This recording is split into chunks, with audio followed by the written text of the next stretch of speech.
¿Cómo están? Muy buenas noches. Hoy en Estado Nacional Prime estaremos conversando de la polémica que se instaló tras el reportaje que develó una red de bots que estaría detrás de los ataques a Evelyn Matei y Janet Jara y de cuánto impacta esta noticia en la carrera presidencial.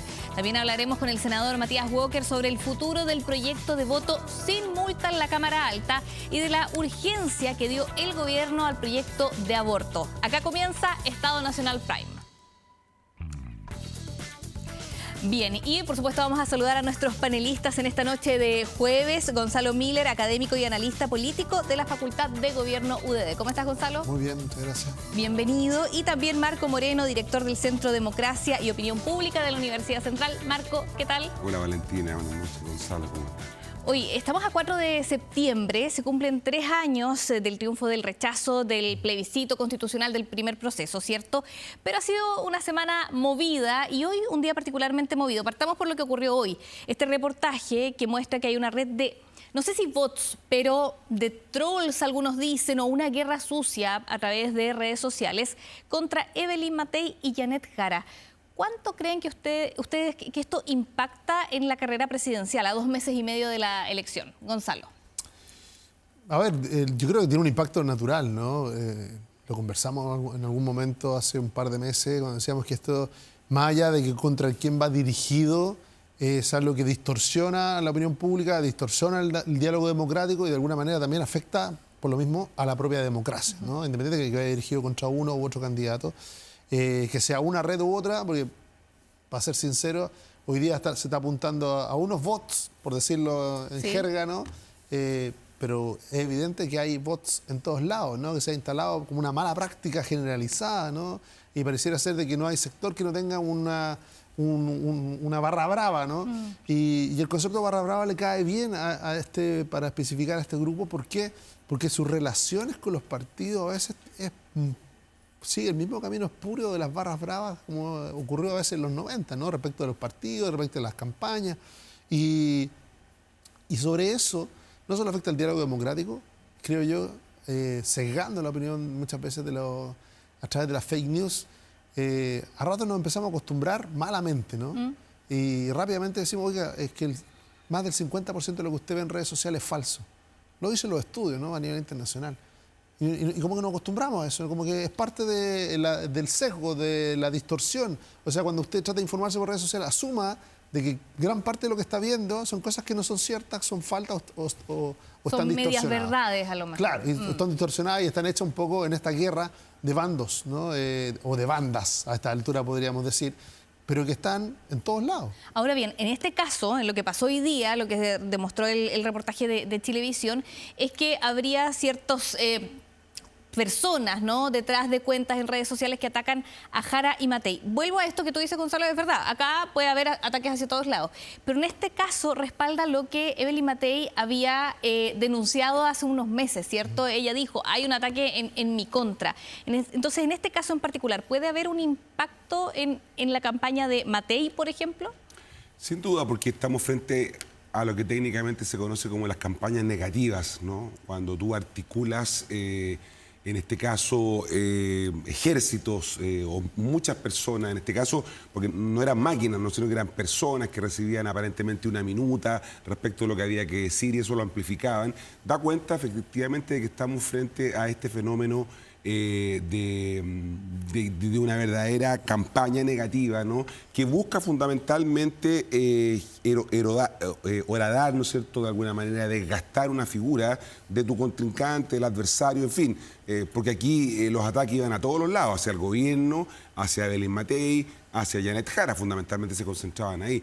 Y entonces estamos viendo con más frecuencia de lo que esperábamos, creo que la irrupción de este tipo de fenómenos, que se vincula un poco a lo que decía Gonzalo, porque aquí hay un ambiente, ¿no es cierto?, de creciente sentimentalización de la política, en donde las emociones juegan un rol muy importante, y en segundo lugar, de polarización afectiva, es decir, de atacar al otro independientemente de que sea de derecha o izquierda, atacarlo porque es mi enemigo, ¿no? Y eso es lo que va generando todo este ecosistema de alguna manera que está generando una un efecto parecido a lo que estamos viendo en Argentina. En Argentina hay elecciones en Buenos Aires este domingo, provinciales, y en el resto del país en octubre, y el famoso Alta Coimera, ¿no es cierto?, refiriéndose a Karina Milei, ha generado un impacto tan grande que evidentemente ese tipo de cuestiones pueden generar un efecto político. Lo que quiero decir es que efectivamente esto puede influir, especialmente, ¿no es cierto?, en públicos mucho más expuestos a las redes sociales, ¿no?, en donde sabemos que hay un grupo importante de la población. ¿Esto podremos verlo reflejado en las encuestas? Esta situación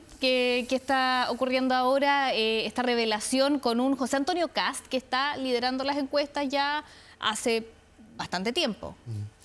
Mira, yo no sé si tenga o no tenga un impacto electoral y para serte honesto, creo que no es lo más relevante. Aunque no tuviera impacto electoral, esto es grave.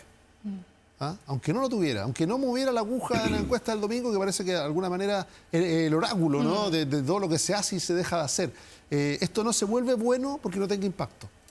¿Ah? Esto es negativo y atenta contra la democracia, más allá de si mueve o no la aguja de la encuesta de turno, ¿no? Porque no solo salen el domingo, salen los lunes, los martes, para no cargarle la mano. La encuesta a una semanal. sola, ¿no? Pero que yo de verdad lo creo, ¿no? Y en eso nuestra preocupación debe ser de nuevo sistémica. ¿Por qué? Porque si no, es como que hubiera aquí un grupo que se hubiera distorsionado. No es real, ¿no? Cuando uno mira, y es cosa de navegar las redes sociales, existen, ¿no?, funas, ataques, cancelaciones, como mecanismos permanentes. En este caso, orientados de manera industrial, y uso la palabra industrial porque parecieran ser no espontáneos, concertados y además, al igual que las barras bravas, no sabemos si financiados. Habría que investigar, porque acá, por ejemplo, Chile Vamos, Guillermo Ramírez, presidente de la UDI, dijo: nosotros por ahora no vamos a judicializar, estamos en campaña. Quizás si no estuviéramos en campaña, judicializaríamos, pero desde el oficialismo hay parlamentarios que están pidiendo investigación del Ministerio Público. Sí, entiendo que el comando de Janet Jara tampoco quiso judicializar. ¿Ah? Y eso lo entiendo porque, de nuevo, esta distorsión que se está produciendo en la conversación política, ¿no?, entre los candidatos, los distintos candidatos y la ciudadanía, la judicialización podría ser aún más distorsión, ¿no? No nos llame la atención que si se acepta una, van a pedir investigar todas las redes, ¿no? Porque, de nuevo, para no tapar el sol con un dedo, ¿no? Claro, se hace Esto difícil judicializar porque no hay un marco regulatorio, ¿no? Aquí viene toda la discusión respecto de si hay que entrar, como otros países que han intentado hacer regulaciones respecto del uso, ¿no es cierto?, de las redes en campañas y cómo esto funciona. Evidentemente nosotros no tenemos ese marco regulatorio y por lo tanto no tiene un mucho vacío legal. Claro, no hay mucho destino si tú quieres judicializar estos casos, ¿no? Es muy difícil probar lo que se está planteando, ¿no? Por ejemplo, la conexión con CAS, ¿no?, que muchos plantean como lo más serio. Eso es muy difícil de probar. Entonces, de alguna manera podría quedar en una acción que no va a tener destino en medio de una campaña que está desatada, ¿no es cierto?, a 70 días de la elección y por lo tanto es probable que hayan otras cosas que comiencen a ser también importantes. Y lo otro, que hay cosas que son negativas y tienen una carga ética, ¿no?, de descalificación ética muy profunda, pero que no necesariamente son ilegales, ¿no? Claro. Entonces, una opinión o decir algo falso a una persona, dicho en redes sociales, tiene una connotación. Si esa misma persona lo dijera dando el rostro, tendría una distinta, ¿no? Se habilitaría, por ejemplo, injuria y calumnia. Se podría usar, hay mecanismos para defenderse. Si lo dijera en una radio, en la televisión, también hay mecanismos para poder defenderse. Pero es la lógica esta del anonimato la que genera un problema. Pero, un vacío. De nuevo, ¿dónde vamos a topar? En la libertad de expresión. Esas personas están ejerciendo su libertad de expresión. Alguien podría decir malamente, ¿no? Pero están ejerciendo su libertad de expresión. Entonces, la libertad de expresión sí es una piedra angular también de la democracia. Entonces, ¿cómo cuidamos el diálogo democrático? ¿Cómo cuidamos la responsabilidad de quienes participan de eso?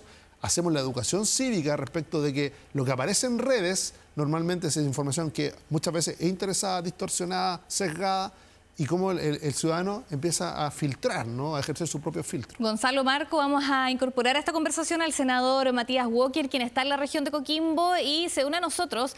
Partamos por este tema, senador, le damos la bienvenida acá a Estado Nacional Prime. Le agradecemos también su tiempo, pero partamos por este tema. Pareciera que hay un vacío en cuanto a la legislación sobre lo que pasa con esta, podríamos decir, guerra sucia que se da a través de redes sociales. ¿Cómo está? Buenas noches. Hola Valentina, Gonzalo, Marco, ¿cómo están? Sí, estoy acá en La Serena. Estábamos precisamente en un bonito acto en el Faro de La Serena con Evelyn Matei, nuestra candidata presidencial, a propósito además del 4 de septiembre y todo lo que significa en los 3 años del triunfo del rechazo, ¿no? A ver, yo creo que este no es un problema legal, no es un problema judicial. Yo coincido absolutamente con lo que ha planteado Marco y Gonzalo.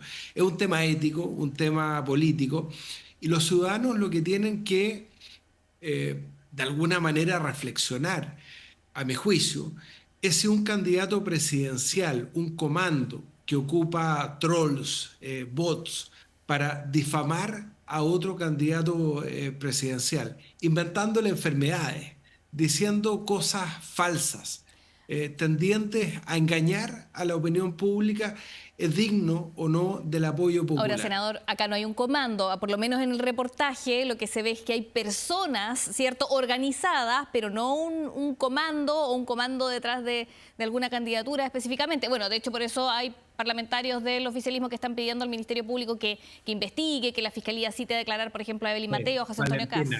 Valentina, le insisto, esto no es un tema del Ministerio Público, no es un tema legal, un tema judicial. El reportaje de Chilevisión es claro. Acá hay personas concertadas, ¿no?, que apoyan a un mismo candidato presidencial, José Antonio Kast, que se concertaron para difamar, para mentir. Y a mi juicio, una candidatura que tiene esas tácticas detrás no es merecedora del apoyo popular. Alguien podrá decir que esto es legítimo, que lo hizo Trump, que lo hizo Milei, que lo hizo Bolsonaro. Para mí no es legítimo, no es ético. O sea, un candidato presidencial que no es capaz, como José Antonio Kast, de pronunciarse en forma clara respecto de este engaño a la opinión pública, no es digno de acceder a la primera magistratura de la nación. Para otros podrán relativizarlo, podrán encontrar que esto es normal, que está bien, que son las partes de la regla del juego. Para mí no, en absoluto.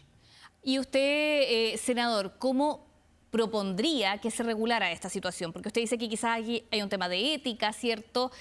Pero quizás se necesita algún marco de acción frente a una nueva realidad que vivimos en las campañas.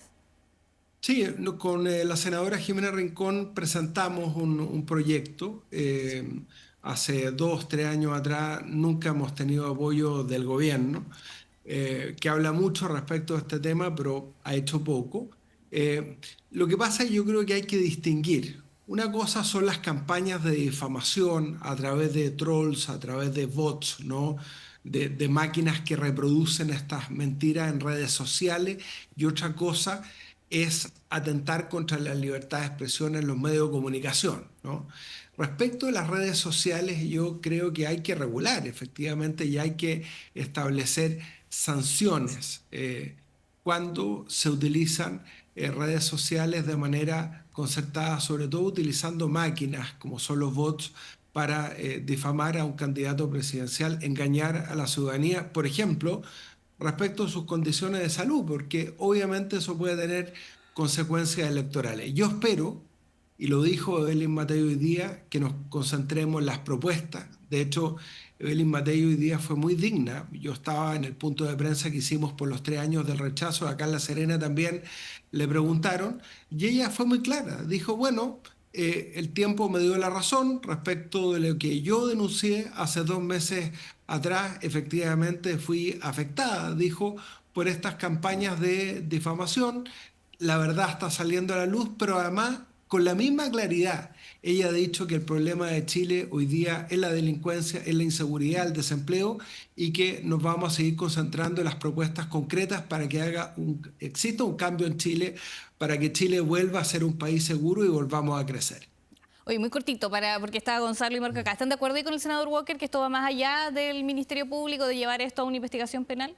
Sí, sin duda tiene razón el senador cuando lo circunscribe al ámbito de la política. Lo que pasa es que, claro, la política como la conocíamos y como la entendemos, no debiera permitir espacio justamente para este tipo de campañas negativas, ¿no? Que de fondo, cuando se busca atacar a una persona, a un comando, utilizando la tecnología, evidentemente lo que se está intentando hacer es infringirle una derrota con anticipación, ¿no?, al resultado en la urna.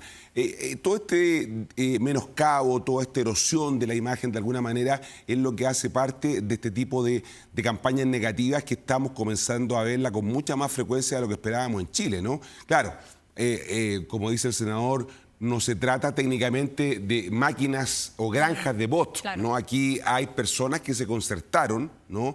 Tenían instrucciones, había de alguna manera una estrategia que se focalizaba en determinados elementos, y eso fue lo que hizo, ¿no es cierto?, que se horadara la imagen, en este caso, de la senadora Evelyn Matei, pero también ha sido respecto a la crítica del gobierno y respecto también, ¿no es cierto?, de la candidata Janet Jara. Por lo tanto, evidentemente esos elementos están presentes. Sí, yo creo que aquí es un tema que es complejo, es grave y que atenta contra la democracia. Yo creo que en eso no hay acuerdo, ¿no? Ahora, si lo llevamos a la ventaja electoral de creer de que esto es responsabilidad de uno y no del sistema, yo creo que nos vamos a equivocar. O sea, no puede ser que, al igual que con las barras bravas, uno condene las acciones de la barra brava del otro y se olvide de la propia, ¿no? Yo creo que aquí lo que tenemos que cuidar es el diálogo democrático y el acceso a la información verídica de la ciudadanía, incluso en redes sociales que no son propiamente medios de comunicación, ¿no? Pero ese es un problema que está enfrentando la sociedad a nivel global, no solo en Chile, ¿no? A nivel global. Entonces, a mí me hace sentido lo que dice el senador en términos de que esto poco va a poder hacer la fiscalía, mucho tiene que hacer la política, ¿no? Y sobre todo la ciudadanía. Finalmente, quien tiene la posibilidad de castigar esto es la propia ciudadanía, con su preferencia, saltándose, ignorando la información falsa, construyendo su propia información, construyendo su propia opinión y votando, ¿no? Yo creo que, así como muchas veces distorsiones de la democracia o debilidades han sido derrotadas con el voto, ¿no? Con el voto informado. Y a propósito de votar, vamos a otro tema de la semana, porque lo que vimos en el Congreso Nacional, a propósito del voto obligatorio, es que se avanza en cuanto a voto obligatorio, ¿cierto?, pero sin multa. Y así pasa al Senado. Senador Walker, esto provocó indignación en los parlamentarios, sobre todo de la oposición. ¿Siguen enojados con el gobierno? O sea, estamos indignados, Valentina, porque ocurrió algo muy grave. El martes a las 4 de la tarde firmamos un acuerdo con el gobierno, restablecer el voto obligatorio con multa y aceptar algo que había planteado el gobierno y que a varios nos parecía razonable, y por eso firmamos el acuerdo, que es establecer al mismo tiempo mayores requisitos para que los extranjeros puedan votar, ¿no? Y pasamos a un acuerdo para establecer 10 años de permanencia en Chile, un vínculo efectivo con nuestro país desde la residencia definitiva, ya no desde la residencia temporal, para poder votar. Eso lo firmamos a las 4 de la tarde. La ministra Macarena Lobos va a la Cámara de Diputados con el acuerdo firmado a decirle a los parlamentarios oficialistas: tenemos un acuerdo. ¿Y sabe cuántos votos tuvimos a favor de parlamentarios oficialistas del voto obligatorio? ¿Cuántos? Cero. ¿Qué pasó ahí? Usted lo escuché la semana, acusó al comando de Janet Jara de haber pedido a los parlamentarios no aprobar la multa. ¿Sostiene eso? ¿Sigue sosteniendo eso? Toda la información que tenemos es que los parlamentarios oficialistas, lejos de reconocer este acuerdo que habíamos firmado con el gobierno, más bien miraron las encuestas que eran desfavorables a la candidatura de Janet Jara en caso que la votación fuera con voto obligatorio, no con multa. Pero bueno, mire, nosotros vamos a hacer valer, Valentina, la mayoría que tenemos en el Senado, vamos a reponer el voto obligatorio, además un proyecto de la diputada Johanna Pérez, de la diputada Johanna Pérez de Demócrata. Nosotros vamos a reponer la multa. Y más que el monto de la multa, yo quiero insistir en esto.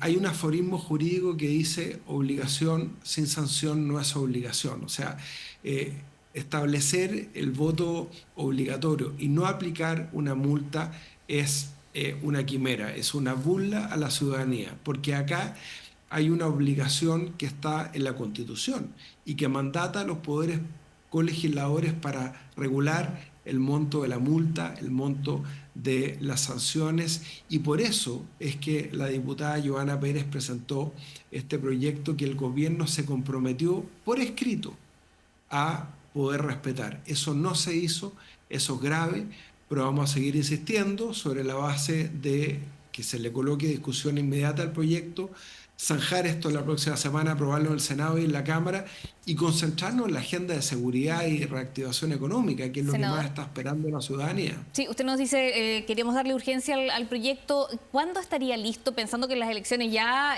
son en 2 meses y medio y todavía esto está en plena tramitación? ¿Cuándo calcula que sería una realidad? Yo espero que si hay voluntad política, la próxima semana podamos aprobarlo en el Senado, tanto en la Comisión de Gobierno Interior como en la sala, y que lo ratifique la Cámara de Diputados la próxima semana. Mientras antes tengamos esa certeza, mucho mejor. Gonzalo, Marco, ¿por qué se llegó a tanto, ¿no? A extender esta discusión tan cerca de las elecciones y que se den este tipo de roces. Error número 1, estar hablando de las reglas electorales a 60 días, 70 días de la elección, ¿no? Porque eso influye, como decía el senador, ¿no? Están mirando las encuestas, no vaya a haber una profecía autocumplida aquí por parte del gobierno, porque al igual que con el voto extranjero, es decir, no nos conviene el voto extranjero, no queremos el voto extranjero, la señal que le da a los extranjeros es que no tienen que votar por el gobierno, ¿no? Y aquí, de nuevo, a ese elector obligado, ¿no? Que ha sido decisivo en las últimas elecciones, en distintas direcciones, porque aquí pareciera ser que el votante nuevo obligado tiene una sola dirección, que no, lo vimos en la elección del año pasado de gobernadores y alcaldes, tiene distintas direcciones, aquí nadie es dueño de ese voto, pero está en disputa y hoy día en la encuesta, claro, marca su preferencia por los candidatos de la oposición y no del oficialismo. Yo creo que puede haber una profecía autocumplida de tratar de evitar, mediante estos subterfugios, la derrota en noviembre, pero no hay que hacer cosas que yo creo, como dice el senador, lo más probable es que sí tengamos voto obligatorio con multa, y todo esto solamente incuba un desprestigio, ¿no? Un desprestigio de qué están preocupados los políticos, de qué están preocupados del cálculo pequeño. Recordemos, la diferencia no es menor, ¿eh? Con voto obligatorio lo más probable es que casi 1 de cada 3 diputados no se reelija. Marco. Sí, claro, el tema no es solo legal, ¿no? De alguna manera lo planteaba el senador, sino que es político al final del día, porque había un acuerdo, ¿no? Suscrito por el Ejecutivo. Ese acuerdo no tuvo la correspondencia de los parlamentarios oficialistas en la Cámara de Diputados, pero se instala, senador, también la sospecha respecto de la clase política, ¿no? Estamos a los últimos días, como decía Gonzalo, improvisando las reglas del juego, ¿no? Y los ciudadanos legítimamente se preguntan entonces, bueno, ¿qué es lo que pasa que la política no es capaz de resolver y estar a la altura, ¿no es cierto?, de instalar certeza respecto de lo que es el juego electoral, ¿no? Porque aquí estamos en una improvisación en donde una responsabilidad la tiene el Ejecutivo, pero también una responsabilidad de la política, ¿no? Y de alguna manera uno se queda con la sensación de que este clima de desconfianza hacia las instituciones políticas, ¿no es cierto?, solo se profundiza con este tipo de hechos. Porque el detalle la gente no lo conoce, ¿no? Finalmente, probablemente toda esta discusión a la gente no le hace mucho sentido, sino que la gente lo que quiere saber es el resultado. ¿Va a haber voto obligatorio? Sí. ¿Va a haber multa? Sí o no. Y ese es un elemento importante porque evidentemente el voto obligatorio sin multa no va a tener ningún efecto y por lo tanto lo único que va a hacer es aumentar la desconfianza de los ciudadanos, porque aquí va a quedar la sospecha, ¿no? ¿Cuál es el cálculo que hay detrás de esto? ¿Por qué algunos quieren el voto con obligatorio con multa y otros sin multa? Y eso evidentemente es lo que erosiona la confianza en la opinión pública. Senador Walker. Sí, Marco, es que precisamente por eso, como tú sabes, aprobamos la reforma constitucional hace 3 años. Y cuando aprobamos el voto obligatorio con multa en los últimos 2 procesos constituyentes y particularmente en la última elección territorial, nosotros le dijimos al gobierno, bueno, establezcamos el voto obligatorio con multa de manera permanente.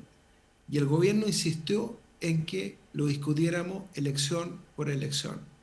La diputada Giovanna Pérez presentó hace 3 años este proyecto, sobre el cual se formó este acuerdo de poder impulsarlo, voto obligatorio con multa. Insisto, respondiendo a este mandato constitucional de hace 3 años. Hubo todo tipo de maniobras dilatorias. Nosotros, además del Senado, ya habíamos aprobado un proyecto. Lo que pasa es que este generaba más consenso, el de la diputada Pérez, y por eso estamos finalmente, y yo coincido, esto debió zanjarse hace mucho tiempo, pero nosotros vamos a insistir porque creemos, Marco, que esto es un principio. Nosotros creemos en una sociedad de derechos y deberes.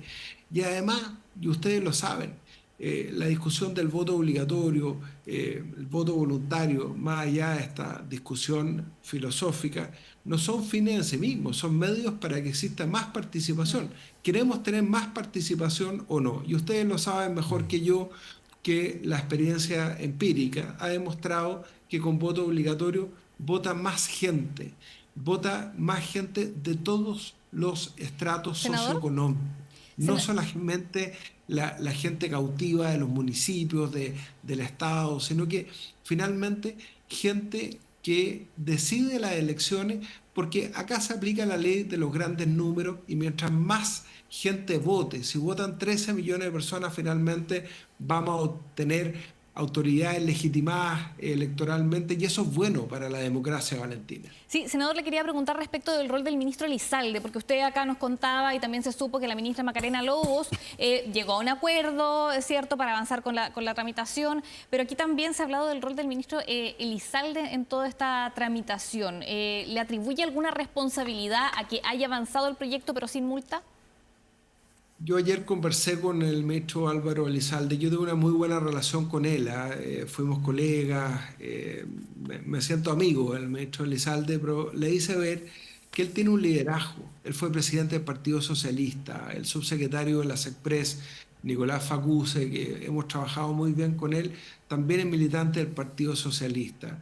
Pudieron tener un ascendiente mayor sobre la bancada del Partido Socialista para tener, mire, no le digo toda la bancada, 5, 10 votos del Partido Socialista, del PPD. ¿Cómo no va a ser posible? O sea, yo sé que hay bancadas que están desafectadas del gobierno, lo vimos en la ley de permisos sectoriales, ¿no? Que fue llevada al Tribunal Constitucional por parte de parlamentarios del propio gobierno, una ley fundamental para avanzar en la reactivación de la economía, pero no tuvimos ni un solo voto de diputado oficialista. Y eso es lo que yo le hice ver al ministro Elizalde, pero bueno, él me manifestó y me reiteró su voluntad de avanzar en este tema, de resolverlo, y yo, más que concentrarme en una polémica a esta altura, lo que me interesa es que resolvamos este tema y le demos certeza a todos los chilenos que vamos a tener voto obligatorio en estas elecciones, porque, insisto, queremos que participe más gente y no menos electorado. Pero solo por saber, ¿le dijo que estaban indignados, como nos comentó al comienzo de esta entrevista, al ministro Elizalde?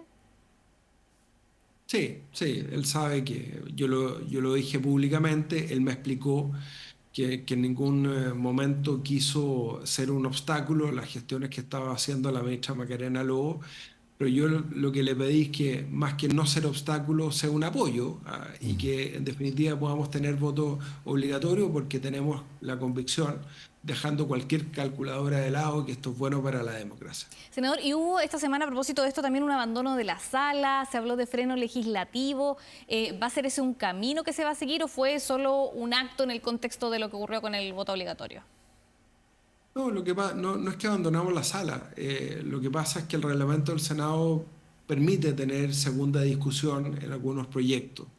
Por ejemplo, el que le da más herramientas a la Superintendencia de Medio Ambiente para aplicar sanciones, habían algunas discrepancias respecto a algunos contenidos específicos y hay derecho de pedir segunda discusión, como lo pidió el Partido Comunista respecto del voto obligatorio en algún momento.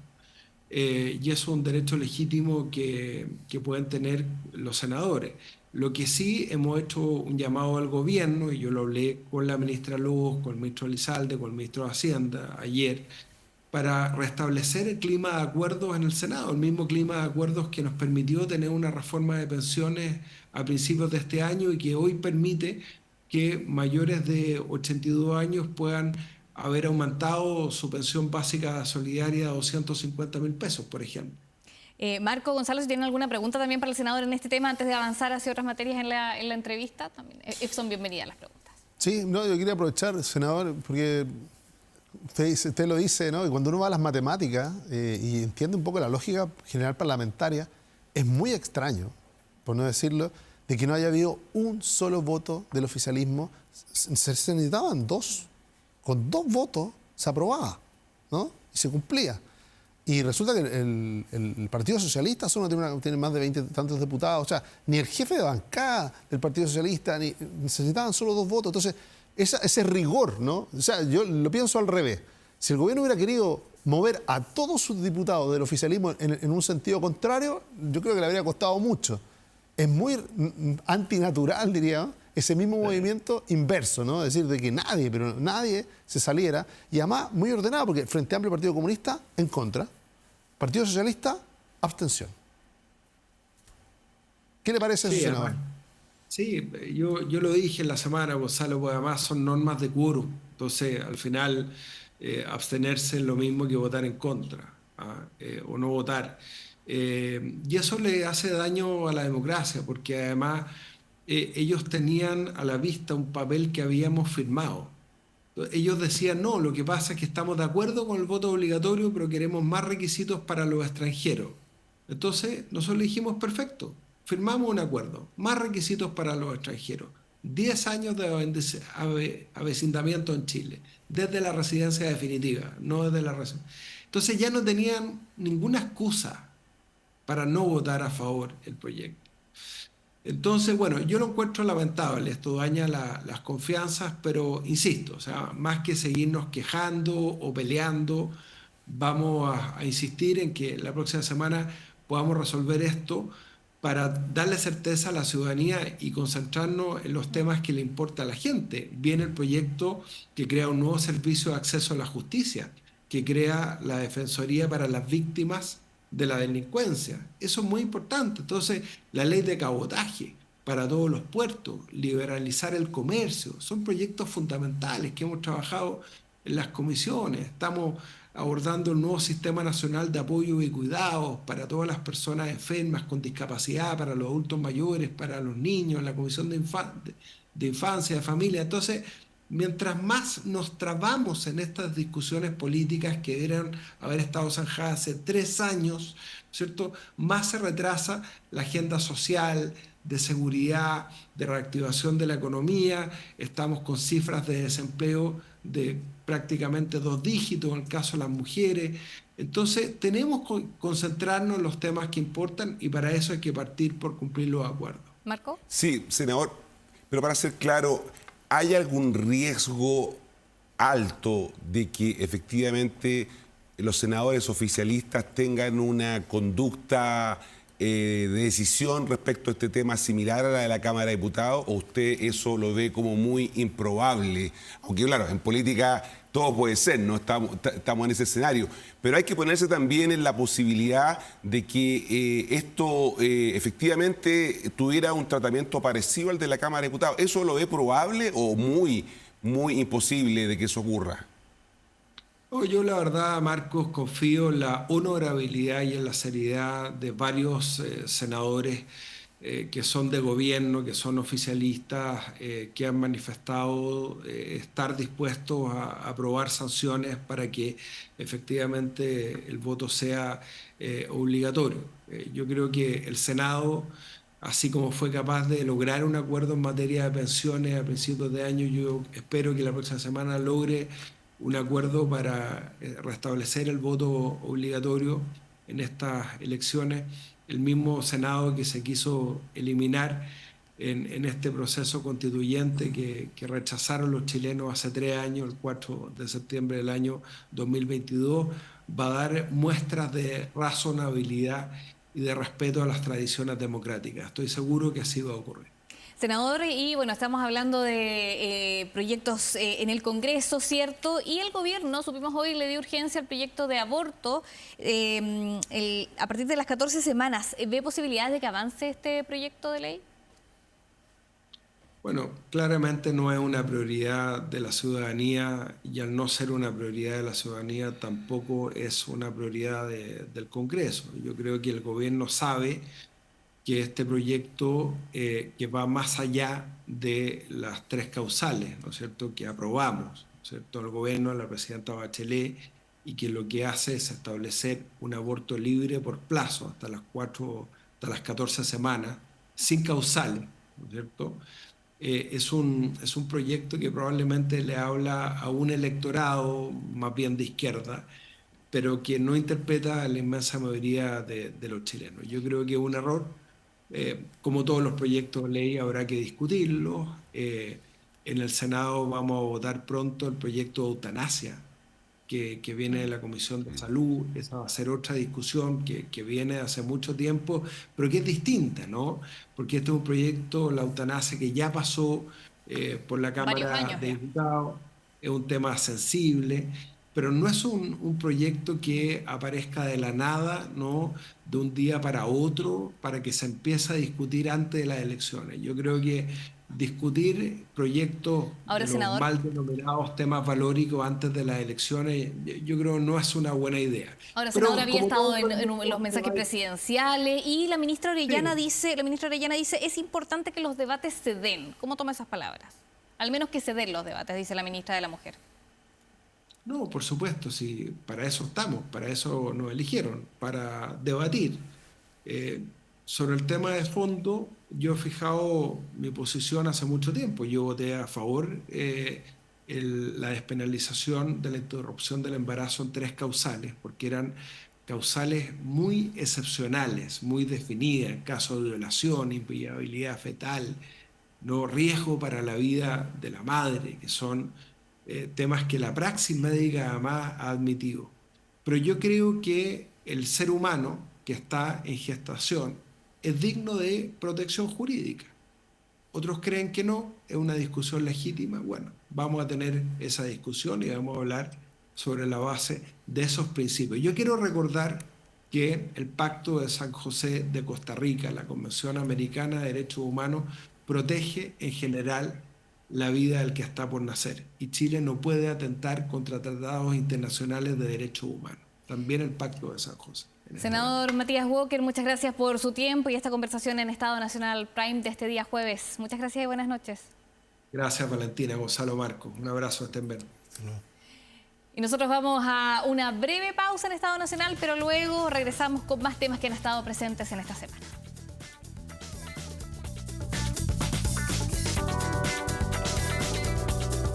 Y estamos en nuestro panel con Marco Moreno, con Gonzalo Miller. Queremos también abordar otros temas de estos últimos días y es la mantención de Daniel Jadwe como candidato a diputado, ¿cierto? El tribunal mantuvo la candidatura del exalcalde de Recoleta y acá Lautaro Carmona ha pedido tolerancia con Daniel Jadwe. ¿Cómo ven ustedes la presencia de Jadwe? Y no solo de Jadwe, también podemos hablar del Partido Comunista en la campaña oficialista. Sí, yo creo que para un sector de la oposición se sintieron aliviados con que la candidatura de Jadwe siga avanzando, Siga en porque marcha. yo creo que, claro, el peor daño para la candidatura de Jara es que la candidatura de Daniel Jadwe siga estando vigente, porque evidentemente vamos a comenzar a ver las tensiones que se van a producir en los próximos días en relación con esto, ¿no? Ya ella dijo en su oportunidad que prefería que Jadwe se dedicara, ¿no es cierto?, a su defensa y por lo tanto se concentrara más bien en eso. Esto va en contravía de aquello. Si bien es cierto que tanto el CERVEL como el Tribunal Regional Electoral ya le han dado luz verde a la candidatura, quedan otras instancias. Renovación Nacional es la que está planteando, digamos, la impugnación de la candidatura, pero el resto de la oposición no ve con tanto, digamos, desde el punto de vista del daño que le puede hacer la candidatura de Jara, que Jadwe se mantenga como candidato. Esa es la contradicción que probablemente sigue existiendo en relación con lo que significa Jadwe y con lo que significa Carmona y el Partido Comunista, ¿no?, que siguen siendo la piedra en el zapato. ¿Son la piedra en el zapato? Jadwe, Carmona para llenar Jara González. Bueno, de mucha ayuda no han sido, ¿no? Cuando la candidata ha estado dedicada una semana o casi 2 semanas a explicar lo que uno u otro dice, se transforma en requerimiento permanente de la prensa, la distancia, la tensión se hace evidente, ¿no? Pero yendo al caso de Jadwe, yo creo que aquí hay que mirar, todavía queda una instancia, ¿no? Pero la decisión de la justicia ha sido, en este caso la justicia electoral, esperar, ¿no? Eso hay un componente que quizá vale la pena mirar, porque ¿cuál es el sentido de la norma? La norma dice que una persona, lo dice la Constitución, una persona acusada, no condenada, dice acusada, que la situación de Daniel Jadwe, pierde el derecho a sufragio, y si pierde el derecho a sufragio, por lo tanto, no tendría uno de los requisitos esenciales para ser candidato, ¿no?, parlamentario. Esa norma lo que busca no es regular la competencia entre los candidatos, sino que resguardar la voluntad popular. Porque finalmente los ciudadanos se van a pronunciar respecto de los candidatos que tienen, ¿no? Y por ejemplo, me imagino gente que quisiera votar por Daniel Jadwe, votara por Daniel Jadwe y fuera condenado, finalmente él no podría asumir el cargo. Entonces, va a asumir a alguien que de su por la cual no partido, votaron. pero por el cual no votaron. Y hemos visto que las mayores distorsiones han sido a propósito de los candidatos del 1%, a propósito de los candidatos que son designados. Eso es algo que provoca irritación en la ciudadanía. Entonces, eso es lo que busca resguardar la fe pública, el voto informado y que la competencia sea entre quienes sí están aptos para asumir los cargos. Porque si no, nos empieza a pasar algo que no estamos acostumbrados nosotros en Chile. Le pongo un ejemplo distinto. En otros países, como por ejemplo en Argentina, uno puede ser ministro de Estado y competir al mismo tiempo como candidato. De hecho, el ministro Adorni, el vocero del gobierno, compitió como diputado por la provincia de Buenos Aires, no, la ciudad de Buenos Aires.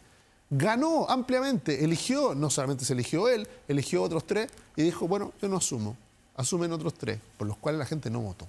Entonces, eso que en esa cultura política genera cierta tensión, para nosotros sería imposible, ¿no? Aquí hay una conexión entre el elector y el candidato. Aquí la gente no vota por listas con ojos cerrados, sino que va eligiendo, ¿no? De hecho, eso, se acuerda, en nuestro sistema hace que el voto de él es el que ordena la lista. También en otros países, por ejemplo, la lista está ordenada de manera fija. En Chile no va de acuerdo a nuestra cultura política. Eso es lo que se está resguardando. Ahora, el Partido Comunista, al insistir en la presencia de Daniel Jadwe en el voto, lo llevó, pese a la opinión contraria de su candidata, obviamente que se transforma en una piedra en el zapato, en algo que permanente va a tener que estar explicando. Y a esta altura, yo no sé quién resultó más aliviado. Si es que fue la oposición, porque sigue presente en el debate el exalcalde, o finalmente la propia candidata, ¿no? Que dice, bueno, en algún minuto me van a dejar de preguntar por Daniel Jadwe. Pero pareciera que esto va a seguir, ¿ah? Sobre todo si lo que comentábamos, si RN va al trícel para revertir la decisión, o sea, y también hay que ver qué es lo que sigue diciendo Jadwe a través de sus plataformas y también la autora Carmona. Sí, que eso no se va a terminar si deja de ser candidato, ¿eh? Claro. Además, esto que haga campaña sin poder salir de su casa, bueno, ya lo habíamos visto en relación con Franco Parisi hace 4 años atrás, cuando compitió en la elección presidencial, pero esto también es un hecho bastante inédito, ¿no es cierto? Es muy raro. A la gente le cuesta entenderlo, ¿no? Y a pesar de que la justicia electoral pueda tomar decisiones como las que ha tomado hasta ahora, ¿no es cierto?, basadas en lo que son las reglas, evidentemente a la gente no le resulta razonable nada de lo que está ocurriendo con esto, ¿no? Y probablemente también eso sea un elemento de castigo que se puede traspasar a la candidatura de Jara, que hay un riesgo, ¿no? Además, si Jadwe... ¿Castigarla por qué? Se contamine por ese tipo de decisiones. Porque claro, que proyecte este malestar con lo que pasa con Jadwe. ¿Cómo va a ser candidato a alguien que está condenado? Pues la gente común y corriente va a hacer ese razonamiento, no va a ir a la explicación técnica, ¿no? Y la gente puede decir, no, esto no puede ser, no me parece. Si uno incurre en un delito, es sancionado, le pasan un parte, en fin, todo lo que la gente común siente que le afecta, ¿no es cierto?, cuando la justicia, la gente percibe que no actúa de la misma manera con todos y por lo tanto la justicia no es igual para todos lo que la gente piensa. Entonces, en este caso también se instala un poco eso, hay una suerte de impunidad con un candidato, ¿no?, que va a ser candidato, que probablemente eventualmente sea electo diputado, ¿no?, a pesar de no estar haciendo campaña, y evidentemente eso probablemente a la gente le resulte que no corresponde, ¿no?, y por lo tanto lo exprese de alguna manera, ¿no? Y refleja un cambio, ¿no? Solo por un ejemplo, primarias presidenciales 2021. Giorgio Jackson dice, nosotros no podemos aceptar que el PPD, debido al caso SQM y otros, participe de la primaria. Sí. Y no había nadie condenado, sino como un estándar moral, ¿no? Y resulta que ahora el Frente Amplio dice, bueno, el Partido Comunista decidió llevarlo, pero la incomodidad es evidente, ¿no? De personas que por el Frente Amplio compiten con Daniel Jadwe y tienen que estar dando explicaciones de por qué van en la misma lista con una persona que debiera estar dedicada a su defensa judicial, ¿no?, y no a la competencia electoral. Entonces, ese quiebre de los estándares también, que como muy bien decía Marco, es el que uno dice, bueno, ¿qué reacción va a provocar en la ciudadanía, ¿no? No es tan fácil. Y en general, con casos distintos, ha habido castigo electoral respecto de ese tipo de situaciones. Y yo me pregunto también, esta relación que se ve tensa entre el Partido Comunista y su candidata, ¿tendrá un efecto en la ciudadanía? ¿Cómo lo ven ustedes? ¿O eso queda más a un debate como de quienes siguen el día a día político? Porque se ve una diferencia entre lo que dice Carmona, entre lo que dice Janet Jara, en el mismo caso de lo que pasó con Daniel Jadwe. Yo creo que genera un efecto, no creo que, porque eso requiere seguir, como dice tú muy bien, Valentina, el debate, el dime, el direte, ¿no? Permanentemente, pero sí distrae a la candidata, ¿no? Y la hemos visto que ella tomó una opción distinta, no participa de los foros, está recorriendo Chile, pero donde da lo mismo, donde recorra Chile, finalmente le terminan preguntando por lo que dice el presidente de su partido, por lo que dice Daniel Jadwe, o la diferencia con Fernando Carmona, que era su anterior jefe programático. Eso, sin duda, que la distrae permanentemente y hace, hacia ojos de la ciudadanía, aunque mire el trazo grueso, la hace ver desenfocada de lo que debieran ser sus preocupaciones, ¿no? Que son las preocupaciones de los ciudadanos. Y debilitada, creo yo, también en su liderazgo, ¿no? Porque la gente también piensa, bueno, ¿por qué la candidata no pone orden en esto? ¿No? Se supone que los candidatos tienen los candidatos presidenciales, claro, tienen liderazgo. Sobre todo si es en su este partido, minuto, ¿no? si es su partido. Entonces, la impresión de la gente es que no le hacen caso, ¿no? Y ese no le hacen caso es una proyección de debilidad de un liderazgo, ¿no? Por eso que tiene que ser muy cuidadoso. Ella lo planteó con mucha claridad y no le hicieron caso, porque ella dijo sería mejor que se dedicara a defenderse, ¿no? Y no le hicieron caso, ¿no? Como en otras oportunidades, el Lautaro Carmona tampoco le ha hecho caso en algunas de las cosas que ella ha planteado, a pesar de que existe esta autonomía, ¿no? entre la candidata y su partido. Pero evidentemente yo creo que esa proyección de debilidad de liderazgo no le hace bien a la candidatura de Janet Jara. Y sobre todo porque para el elector muchas veces está acostumbrado al fuego cruzado, ¿no? O sea, que una persona de oposición y uno del oficialismo crucen debate, dice, bueno, los mira sabiendo que cada uno defiende su posición, pero lo que sí le hace daño a las campañas es el fuego amigo. Es decir, personas que debieran estar naturalmente de acuerdo en una propuesta, por ejemplo, o de acuerdo respecto de un liderazgo o de una acción política, no lo están. El fuego amigo siempre, tanto para los gobiernos como para las oposiciones, termina haciendo mucho más daño que incluso la confrontación con el adversario. Vamos a ver qué pasa ahí, cómo sigue las siguientes semanas en torno a la candidatura de Janet Jara. Hablemos también del gobierno. Hoy el presidente, a través de sus redes sociales, compartió unas palabras del ministro de Seguridad, Luis Cordero, que decía que van a entregar el país el 11 de marzo normalizado en materia de seguridad. Y aquí José Antonio Kast respondió, dijo, es realmente vergonzoso. Bueno, lo que también señalaba el ministro Cordero es que acá se han fortalecido las instituciones en estos últimos años. Primero, ¿cómo evalúan las palabras del ministro Luis Cordero? Bueno, ¿Las pudieron ver? Sí, yo las vi. Generalmente el ministro Cordero es un ministro bastante prudente respecto a sus declaraciones. Aquí tuvo más jugado. No sé si tenía algunas bajo la manga, ¿no? Estaba esperando. Fue muy enfático. Fue muy enfático, ¿no? Pero mi recomendación en general siempre a la autoridad es siempre a la autoridad hay alguna ansiedad porque se le reconozca que está haciendo bien su trabajo. Y cuando esa ansiedad le juega en contra. Vienen cifras de homicidio la próxima semana. ¿Tendrá cifras? No, por eso digo, si tenía unas bajo la manga, no vaya a hacer cosa que mate el truco, ¿no? Porque finalmente, si aparecen, no dicho por el ministro, ¿no? Si aparecen las cifras son positivas, claro, la ciudadanía va a tender a reconocerlo. Pero si en realidad lo que hay es esta ansiedad, ¿no? De que se me reconozca más rápidamente. Recordemos que la percepción, no durante este gobierno, durante largo tiempo, ha sido muy negativa en materia de seguridad. La sensación general del país es que se está viendo una crisis en materia de seguridad. Entonces, transformar eso y decirle, no, ¿sabe? Están todos equivocados, ahora está todo bien. Esa es la oportunidad que ve José Antonio Kast. Dice, la opinión mayoritaria, la percepción más larga es negativa. Va a ser más difícil para el gobierno revertirla, aunque cuente con algún dato. Porque además los datos siempre van a ser parciales. Es decir, mire, en los homicidios mejoramos. Bueno, ¿y qué pasa con los otros delitos? ¿Qué pasa con la sensación de inseguridad? ¿Qué pasa con el crimen organizado? O sea, va a ser muy difícil darle vuelta. Por eso que mi recomendación es un poco más de calma. Está bien, las cifras, si demuestran que hay un trabajo bien hecho, es legítimo que un gobierno y una autoridad, cualquiera de estas sea, se beneficie de eso. Pero tiene que esperar que eso se produzca naturalmente. La ansiedad le puede jugar en contra. Sí, yo creo que efectivamente aquí lo que hay es una estrategia de relato delegado, ¿no? El gobierno también está preocupado de mostrar, y en este campo la seguridad, que ha hecho cosas. Se habla de la normalización del país respecto de lo que recibió este gobierno, ¿no? 2018, 2019, ¿no? Todos los efectos que generó el estallido social y el recrudecimiento que tuvo después los índices de seguridad y esta percepción de crisis de seguridad. Pero claro, hay una disputa de narrativas, entonces de relato. El gobierno quiere instalar ese relato, pero como dice Gonzalo, efectivamente el riesgo es que haya este contraste entre la autopercepción del Ejecutivo y la percepción social, cómo lo percibe la gente, porque yo puedo poner muchas cifras sobre la mesa, ¿no?, que pueden ser muy buenas, pero la gente lo percibe de otra manera. Entonces, esa contradicción que se produce genera un riesgo, ¿no? Porque mientras el gobierno está pensando que lo ha hecho muy bien, la ciudadanía sigue pensando que no, ¿no? Y finalmente... Genera más molestia quizás ver que el gobierno puede generar irritación, porque además estamos hablando de un tema que es muy frágil, ¿no?, en términos de la percepción.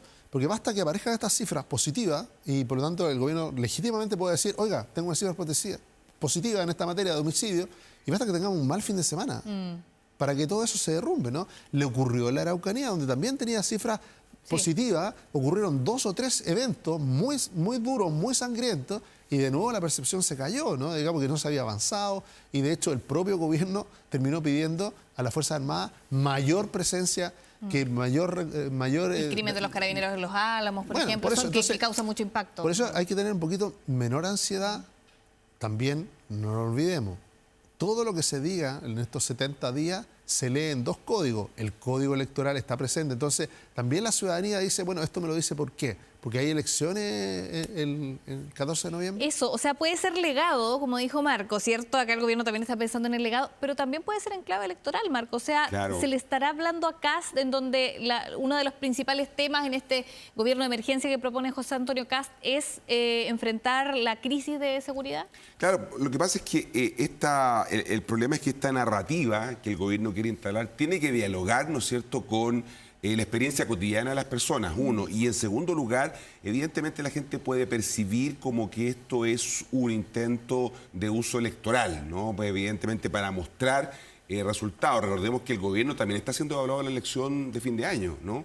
Y los ciudadanos también, cuando van a votar, y por eso se habla del voto de castigo, ¿no?, también usan la elección para evaluar al gobierno. Y sabemos que resultado es la palabra que encumbra o hunde a un gobierno. Y por lo tanto, esos resultados son los que el gobierno evidentemente quiere de alguna manera cuidar. Es natural que los gobiernos lo quieran hacer, no es que este en particular lo esté haciendo mañosamente, sino que forma parte del intento de construir ese legado, pero evidentemente hay un riesgo que puede ser importante. ¿Lo ves así también? Ahí hay un riesgo. Sí, podríamos multiplicar los ejemplos, ¿no? Recordemos cuando el ministro Marcel habló de brotes verdes. ¿Había un dato que lo justificaba? Sí, pero resulta que ese dato duró menos que los brotes verdes, porque el siguiente mes viene una cifra negativa. Lo mismo ocurrió ahora. En junio había una cifra muy positiva en economía, de crecimiento del IMASEC, ¿no?, y que entusiasmó a algunos, y el gobierno quiso inflar. Cuando tú vives, es como en la misma de la política, vives de la encuesta del domingo, ¿no?, o de la encuesta del lunes, o la encuesta de la semana. Es muy riesgoso para tomar decisiones. ¿Por qué? Porque tú no sabes si en 2 semanas más eso se te va a dar vuelta, vas a sufrir un problema. Hay que tener más persistencia, y lo mismo cuando tú quieres dar vuelta a un marcador como el que está viviendo el gobierno en materia de seguridad, que es muy duro, ¿no?, lamentablemente, porque además lo sufre la ciudadanía. A este gobierno le ha tocado muy duro en esa materia, ¿no? Quizá una mayor exigencia incluso que en otros gobiernos. Pero cuando se habla del legado, a mí siempre me preocupa porque el legado, y uno como que mira a la SECOM, ¿no?, como que fuera algo que se tuviera que ver con la comunicación, en esta típica lógica de que lo estamos haciendo bien, pero no se nota o la gente no se ha dado cuenta. Y en realidad los legados al final lo hacen los ciudadanos y lo hacen con tiempo y distancia. Miren lo que le pasó a Sebastián Piñera, que salió del gobierno muy mal evaluado las 2 veces, y finalmente la distancia permitió que la ciudadanía fuera reconociendo algunos logros, incluso logros que quizás no son los que él mismo hubiera querido elegir como legado, ¿no? Los terminó eligiendo la ciudadanía. Entonces, lo mismo va el presidente Gabriel Boric. Sin duda que su gobierno va a ser mirado con distancia y la propia ciudadanía va a relevar algo de lo que ha hecho, ¿no? Pero eso requiere tiempo. Lo otro es la ansiedad electoral, más a la consejera en general. Habla de las instituciones también el ministro Cordero. Hay un fortalecimiento de las instituciones. En su evaluación ahora ya como nuestros minutos finales, ¿cómo ven las instituciones más allá de la clave electoral, cierto, o de la percepción que puede haber por las cifras que vayamos conociendo en los próximos días, o ciertos hechos en las noticias que pueden cambiar un poco la percepción? Yo pienso que efectivamente este gobierno recibió una situación compleja en el tema de seguridad. era un tema para el cual este gobierno no estaba preparado, no era un tema que fuera parte de su campaña o de su programa de gobierno como tema central, pero tuvo que adaptarse, ¿no? Hizo un refresh, podríamos decir, y tuvo que entender que tenía que gobernar para los problemas que la gente quería que gobernara, ¿no? Y de alguna manera el fortalecimiento de las policías, el gran número de leyes que se han aprobado para enfrentar el tema de la seguridad, evidentemente son aspectos que uno tiene que reconocer, ¿no? En relación a lo que tú dices como que ese fortalecimiento institucional para enfrentar esta crisis de seguridad, ¿no? El problema que tenemos en Chile es que tenemos un crimen organizado, ¿no? Y que la respuesta del Estado es una respuesta desorganizada para enfrentar un crimen que es organizado. Entonces, de alguna manera el gobierno ha hecho esfuerzo en esa dirección. En 4 años es muy difícil poder resolverlo y evidentemente creo que lo que ha hecho de alguna manera le permite avanzar en esa dirección al que venga. Sí, yo creo, aquí yo por lo menos creo no reconocer nada de lo que el gobierno ha avanzado en esa materia de seguridad, ha tenido colaboración de la oposición para hacerlo, ¿no? En el caso de Chile Vamos, tanto en los proyectos de ley, también como en el fortalecimiento de las policías, ha habido de alguna manera la construcción de un consenso en torno a la seguridad, que yo creo que es mucho más valioso relevarlo como consenso, que hoy día sectores que antes no creían en los temas de seguridad, hoy día sí se estén dispuestos a hacerlo, sobre todo pensando en que es importante que eso trascienda, ¿no? Trascienda a los gobiernos y vamos a ver este gobierno que está muy preocupado de ser reconocido en los temas de seguridad, si es que le llega a tocar ser oposición en un año más, si va a mantener esa preocupación, va a mantener esa persistencia y va a apoyar. Ahora, en materia de presupuesto, que siempre es donde finalmente se notan los énfasis, la verdad este gobierno ha ido aportando más, pero no en la necesidad real. Y yo creo que hoy día, si uno mira hacia adelante, dice, si la seguridad es la primera prioridad de los chilenos, no, cuando uno mira el presupuesto del país, eso no se nota. Ni Bien. en este gobierno, ni en los anteriores. Se nos acabó el tiempo para seguir conversando. Gonzalo Miller, Marco Moreno, muchas gracias por esta conversación. Y a propósito de presupuesto, justamente aquí a final de mes, el 30, se presenta el presupuesto del próximo año. Así que vamos a ver ahí cómo está el énfasis en seguridad. Terminamos nosotros Estado Nacional Prime este día jueves. Les agradecemos habernos acompañado. Y por supuesto, recuerden, nos reencontramos también con Estado Nacional el día domingo. Que tengan buena noche.